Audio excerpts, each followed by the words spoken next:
Welcome to Wide Awake Radio. I'm your host, Charlie McGrath. It is the 28th day of June, Tuesday. Reginald, also known as DEMCAD from YouTube, he's going to be joining me here in a minute. We have 109 people in the chat room, 49 watching on JTV, but okay, good. You guys can hear me. So we have the feed going on JTV. If you want to watch live stream of the show, if you want to watch me talk, which I don't know how exciting that is, but apparently people want to, so here we go. You can go to wideawakenews.com, click on the Wide Awake Radio button. That'll take you into the chat room where you can chat with like-minded folks. If you want to watch the feed, there's a box to the left. Click on that, endure a 30-second commercial, and you will be on the program.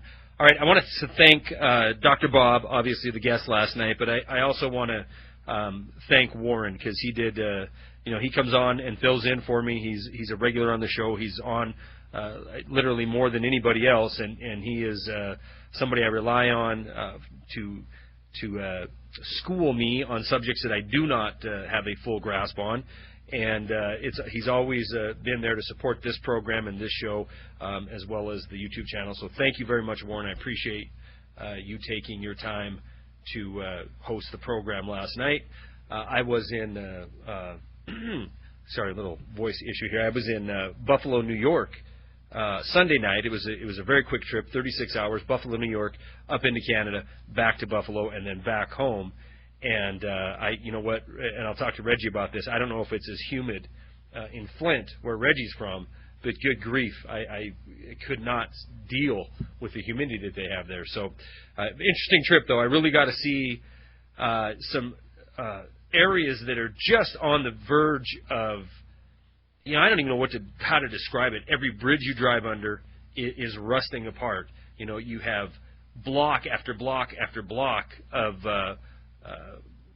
what was once factory or some kind of warehouse that is just completely and utterly abandoned, and just a feeling of Mad Max. I mean, it just seems like nothing is happening there, and the economic situation in that region of the country is not only not getting better, it seems to be getting far, far worse, even though I know that Buffalo has been suffering for some time, as well as a lot of the once manufacturing sector of the country, which Buffalo certainly was in that group.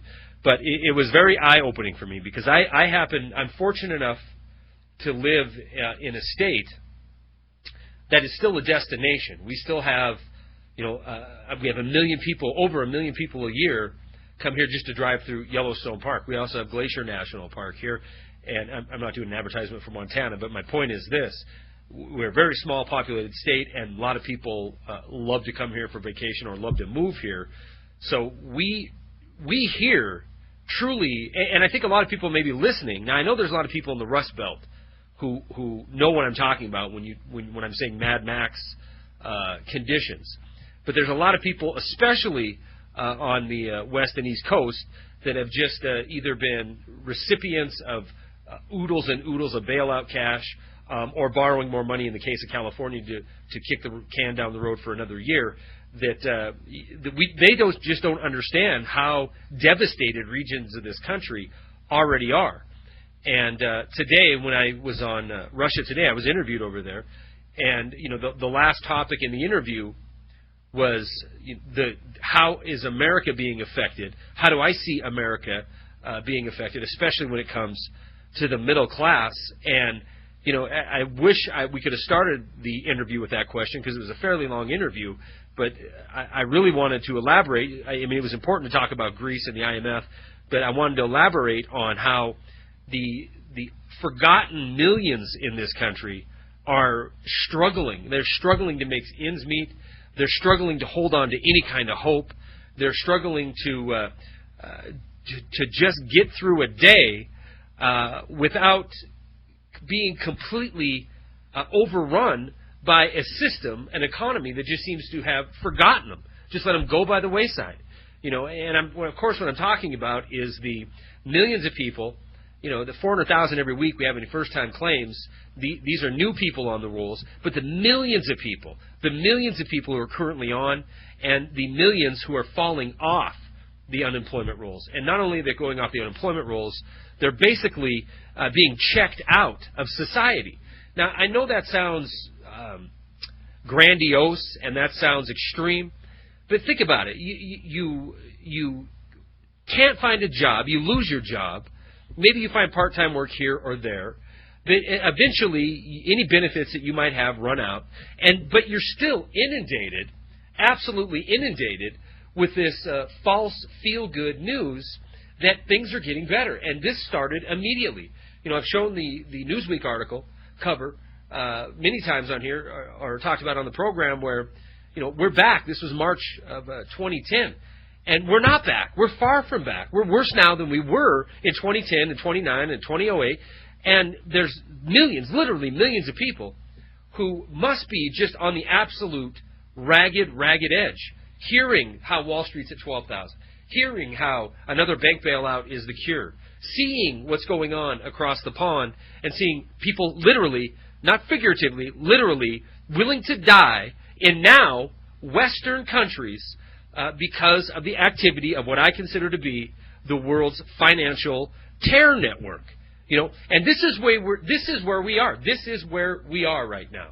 We've seen over the last year, we've seen the protests starting in the poorest nations.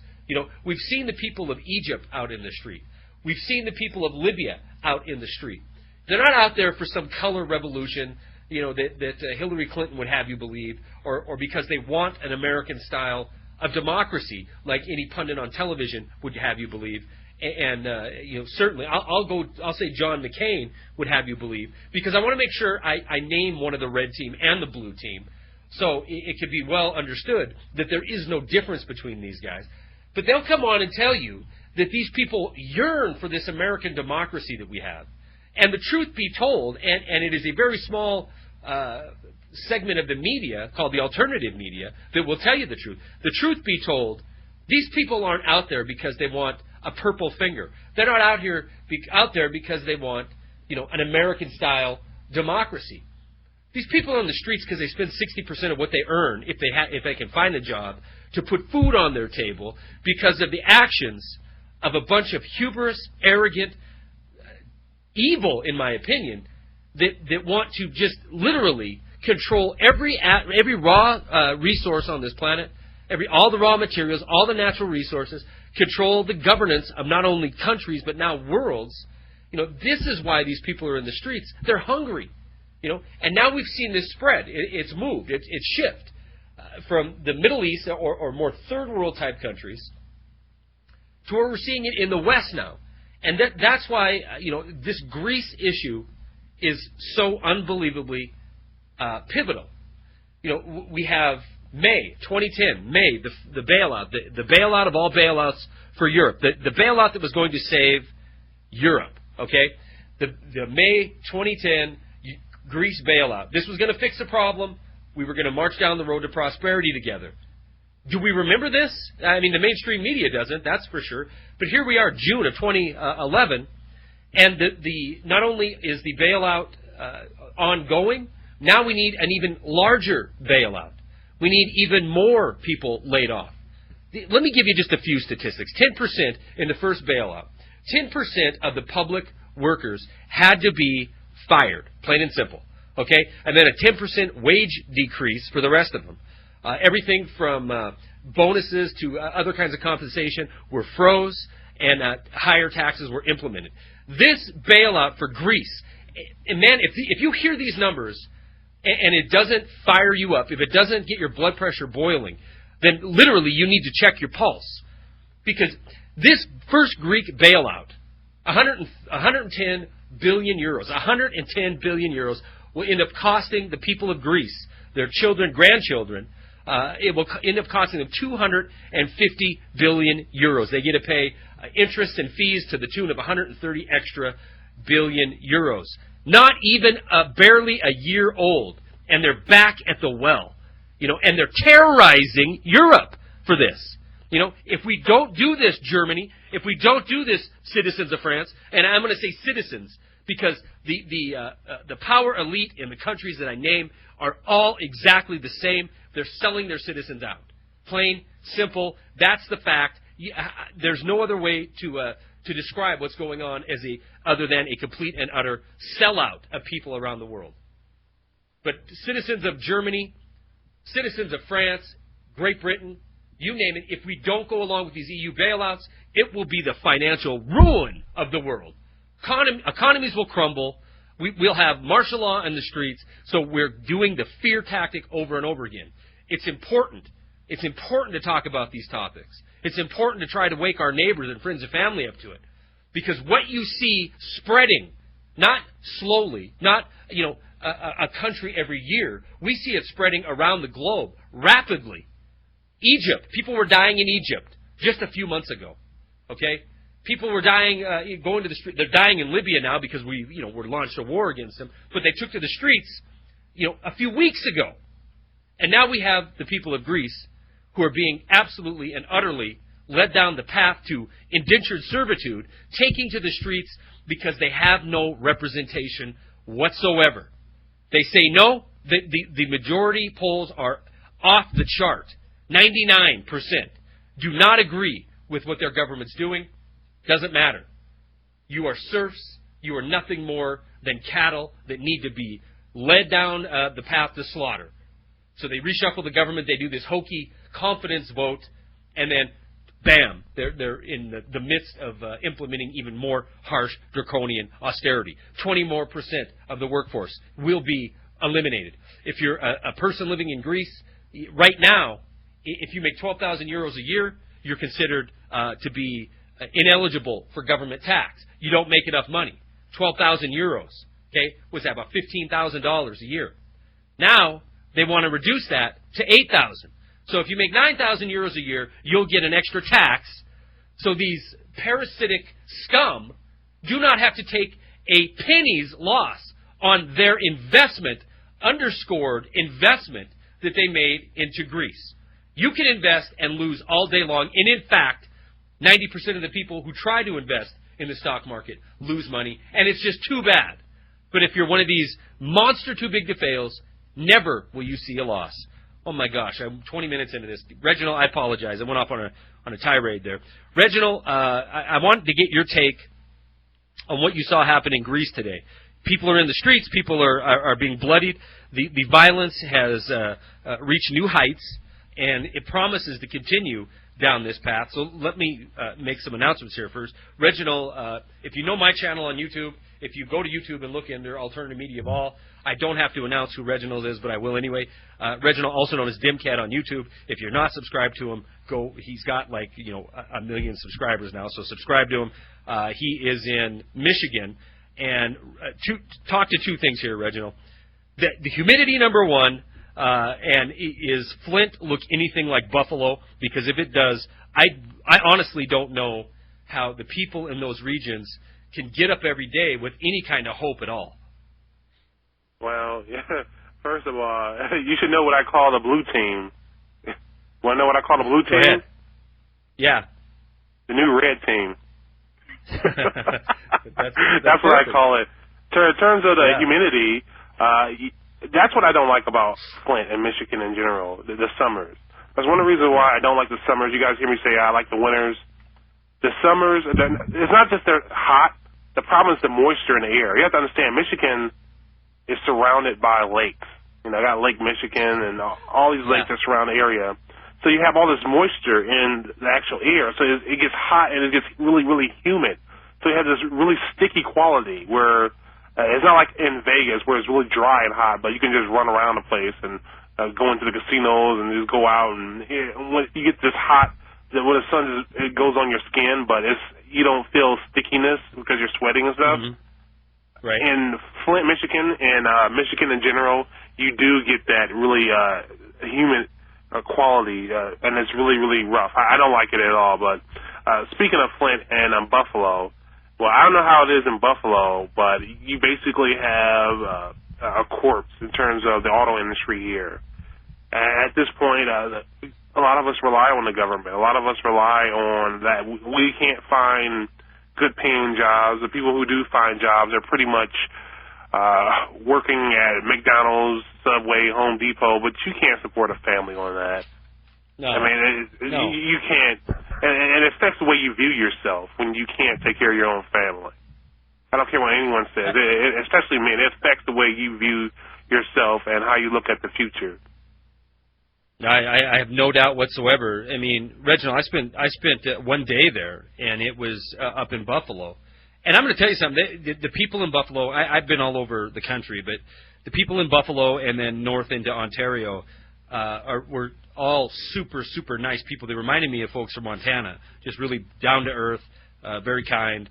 And it was, it was nice to visit the people there, but the area just looked absolutely and utterly economically not only insignificant, but in absolute decline, without a doubt. All right, before we go any further, guys, if you're listening to me now on JTV Stream, I had an external mic, or I had the camera mic hooked up before the program, and then I plugged in, and apparently I can't do that. I got to start the broadcast with the feed that I want, which in this case obviously is the rinse feed.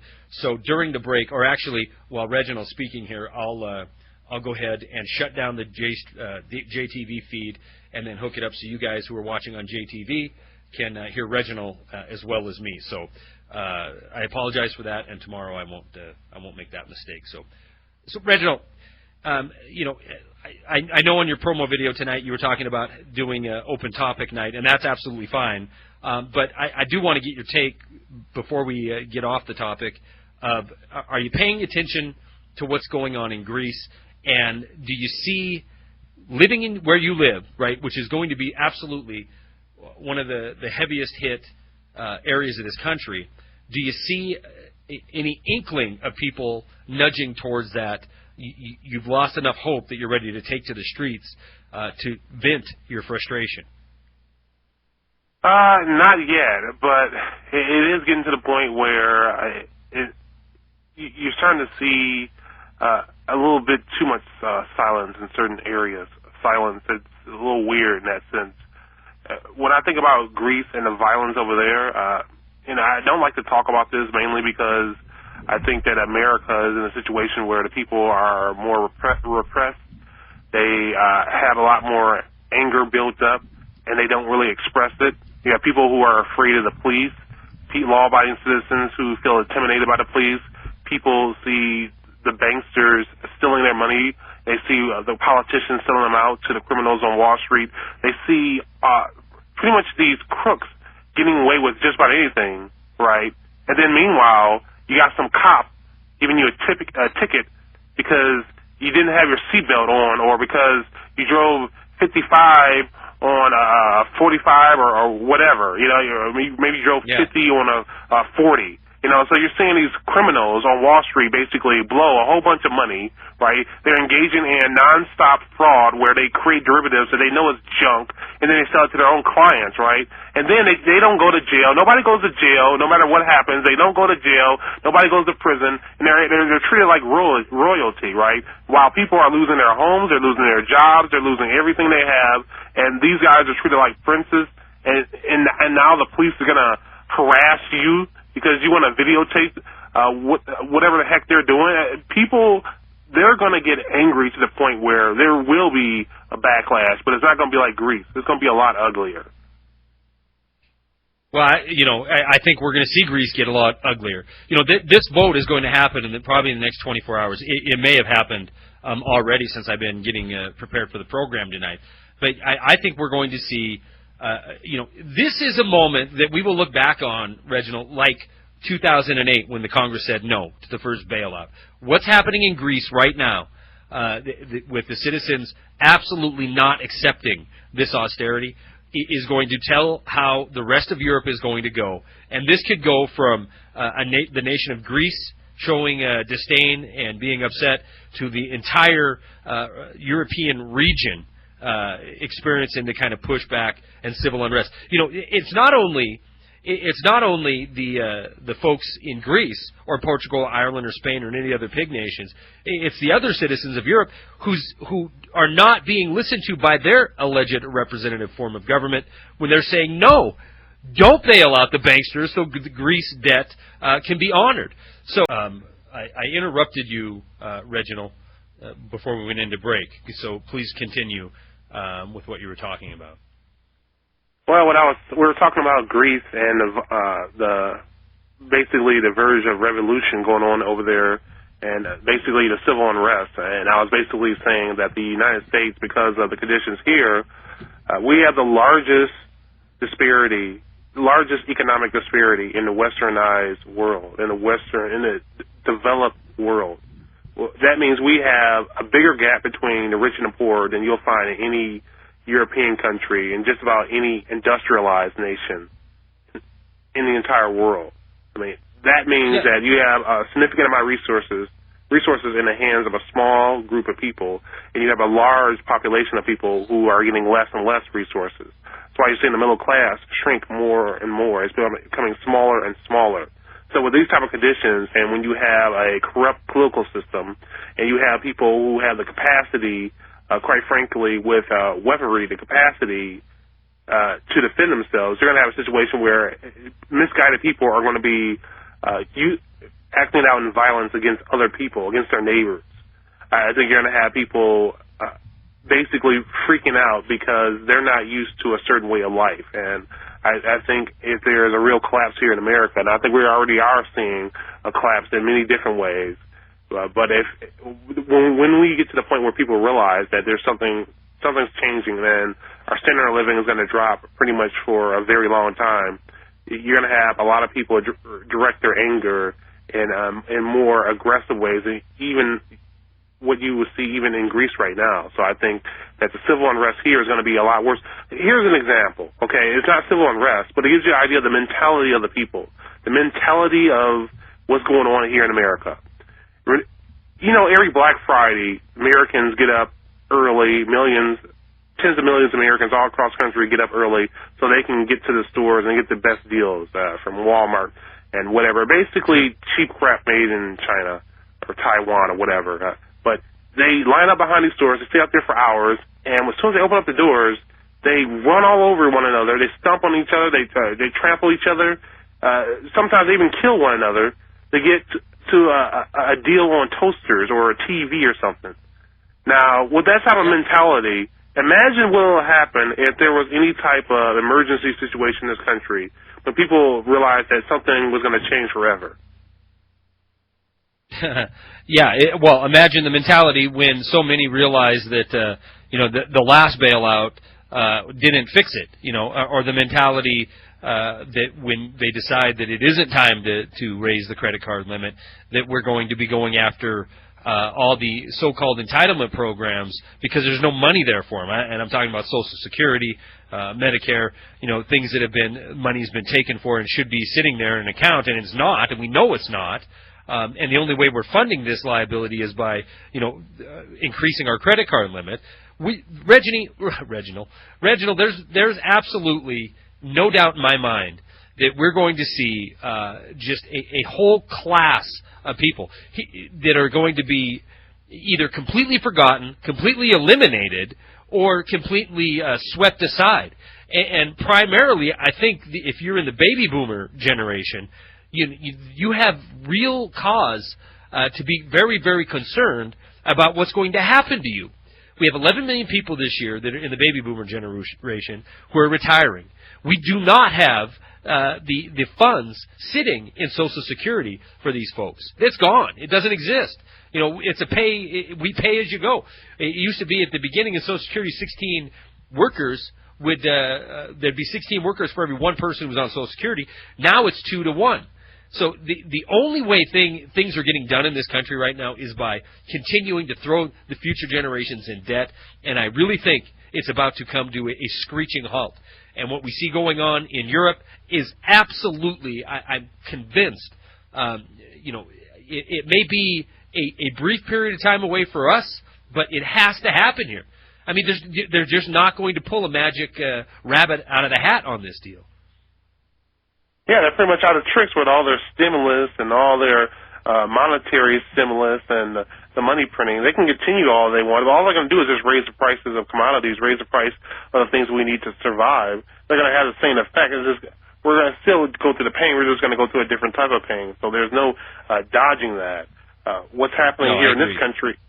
Oh, yeah, what's happening here in this country is that, yes, a lot of people will be left behind, but I don't think they're going to go quietly in the night.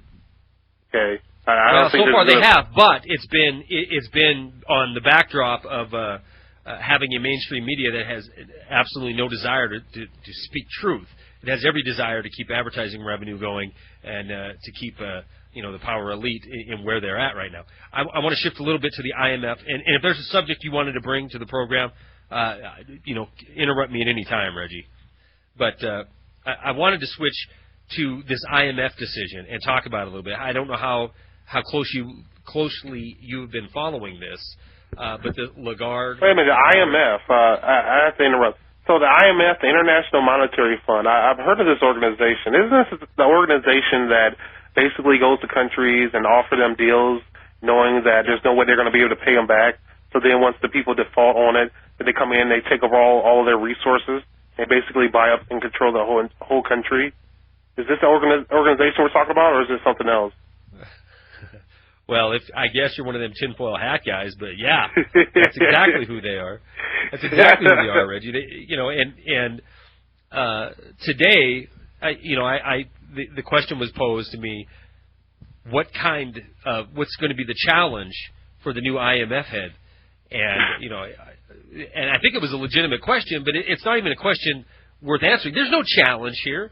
She's going to go in there, and she's going to do the same thing that Strauss-Kahn did, which is guarantee that the banks that bought into the debt of these countries is going to get paid first, and the people are going to suffer. It's more of the exact same.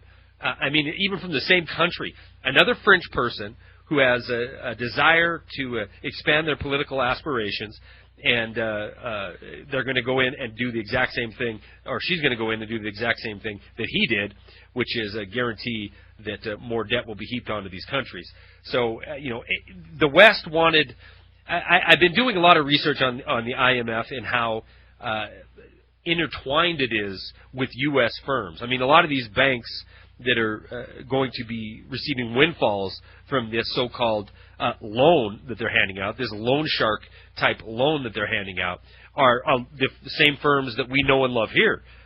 One of the chief economists over at the IMF had blatantly said, because they don't need to hide it anymore, there is no negotiation, plain and simple, with these countries, and he's speaking to Greece. There's no room for negotiation.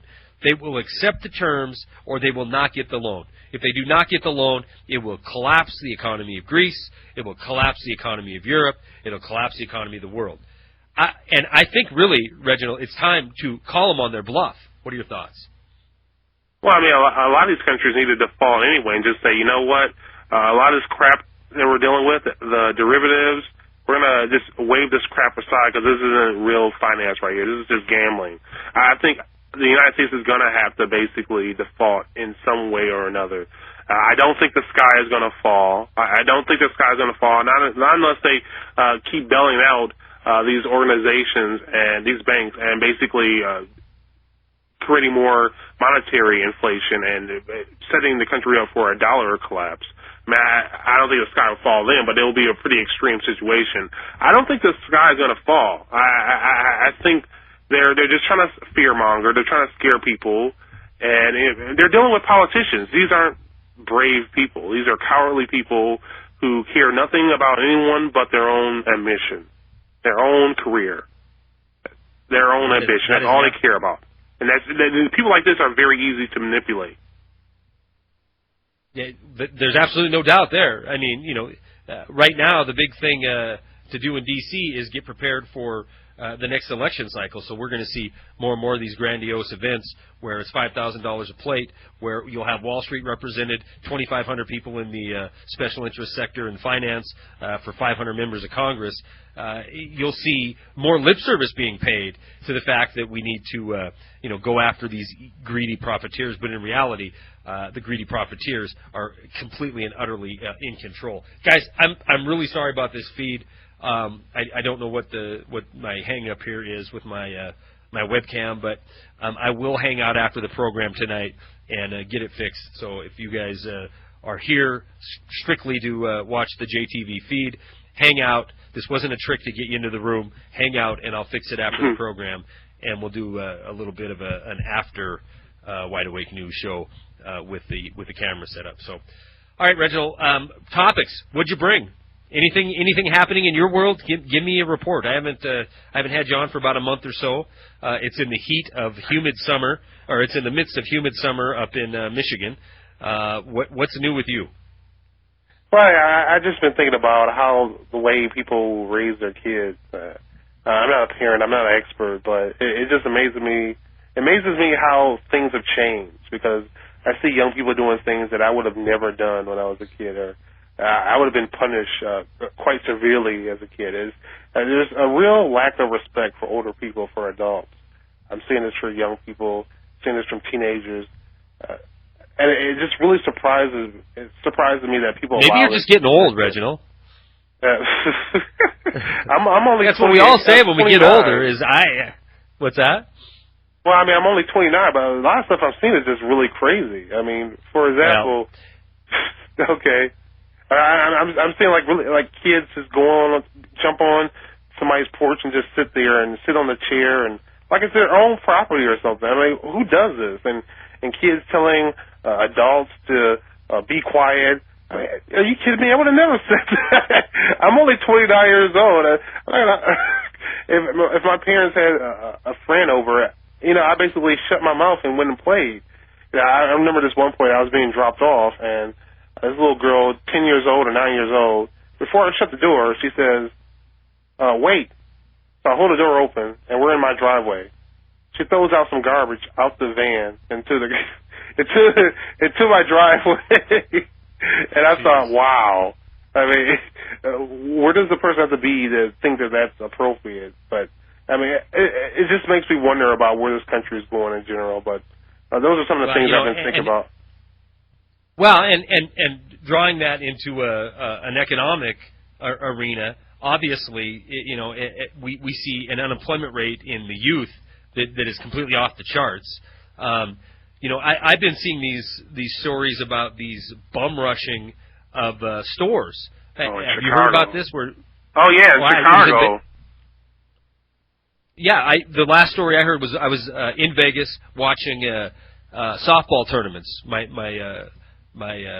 girlfriend's daughter is a competitive softball player, and I was down there watching tournaments. And just a few days after we left, they had one of these incidents where a pack of kids, 40 or so, go blasting into a store, and just like a wave, like a tsunami, they roll through it, fill up their pockets, and all leave. And there's really nothing that can be done about it. I mean, they're just going in, taking what they want, walking away, and what are you going to do about it, type of thing. But it's the idea that they have. I mean, when I open the program talking about hopelessness, we see entire swaths of our populace that have very, very little hope of the future. So I think we'll see absolutely more of this kind of crime go on, as well as, I'm amazed in your region that you don't hear more stories of people going in and doing this urban mining, where they go into a home and then they strip this thing of everything that it could possibly be sold. Oh, scrap it happens. Oh, it happens. It's just, I mean, who's going to call it in? I mean, the police departments are getting smaller. They don't even respond to certain things. So, I mean, there is crime happening. This stuff is happening, but you have to understand, a lot of stuff doesn't get reported. Yeah. Well, and there's a lot of things. We had, I'm losing his name now, the founder of dollarclaps.com, Michael Snyder on, and he listed a piece once where he had 40 things that the police in Oakland will not cover anymore. They won't respond if you call them up. And some of them are pretty egregious. Some of them are things like misdemeanor attacks or misdemeanor crimes that certainly would get response. Before they had to draw back and they had to scale back the amount of officers they could have. States like California with $28 billion in the hole right now, they fixed their problem there a year ago. Now they're sitting at the same thing. At some point, Reginald, and you and I, you probably get it. I know I do. We get told, you guys talk about this collapse, this crisis, this calamity. When is it going to happen? And I sometimes get upset when I hear that, because I'm like, do you not have eyes? Can't you see what's going on around the country right now, around the world right now? But as far as this not recognizing the country that we grew up in. I want your take as somebody who covers this kind of information almost daily. You put out far more videos than just about anybody I know on YouTube, in this community anyway. Do you see, do we go to the end of 2012 and then it all comes to an end?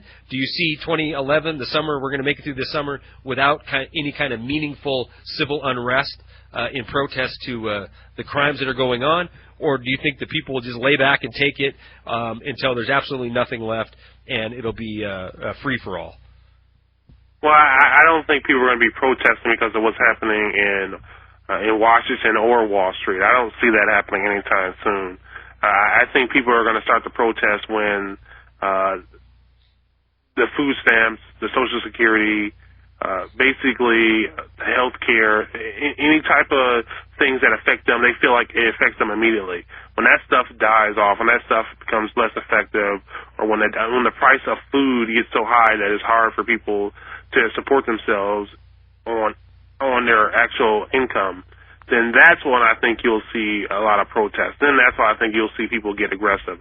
I think food is going to be a much bigger deal than Wall Street, because you try to talk to most of these people about what's going on in this country, and people are clueless. I still see the Obama-Biden sticker on cars. And I mean, what's the point? I mean, what exactly are you supporting when you support a Republican and a Democrat? I remember when Bush started his unjust wars in Iraq and Afghanistan.